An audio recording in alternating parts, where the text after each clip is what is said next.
સુરેન્દ્રનગર જિલ્લાના ખેડૂતો બાગાયત ખેતી તરફ વળ્યા। શિયાળાની સિઝનમાં શાકભાજીનું વાવેતર વધુ થતું હોય છે અને ખેડૂતો તેમાં સારી આવક મેળવે છે।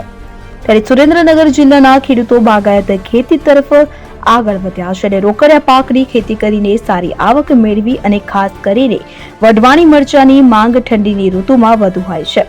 મરચા રાજ્યના વિવિધ જિલ્લામાં તેમજ અન્ય રાજ્ય અને વિદેશમાં પણ માંગ રહે છે। જિલ્લામાં વઢવાણ, ચુડા, ચોકડી, સાયલા, ધાંગધ્રા તાલુકાના ગામડાના ખેડૂતો મરચાનું વાવેતર કરે છે। ખાસ કરીને પથુગઢ, વેળાવદર, ખોડુચુલી જેવા ગામના ખેડૂતો શાકભાજીમાં લીલા મરચાનું વાવેતર કરીને આવક મેળવે છે। આ વખતે મરચાના ભાવ પણ પ્રતિ કિલો 120ની આસપાસ ખેડૂતોને મળી રહ્યો છે। સાથે દર 8 દિવસે 400 કિલો જેટલું ઉત્પાદન મળી રહે છે।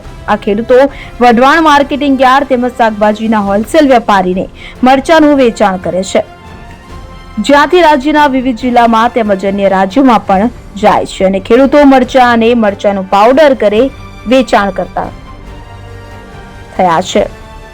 ધર્મેશ રબારી, વિગલેન્ડ ન્યૂઝ, સુરેન્દ્રનગર।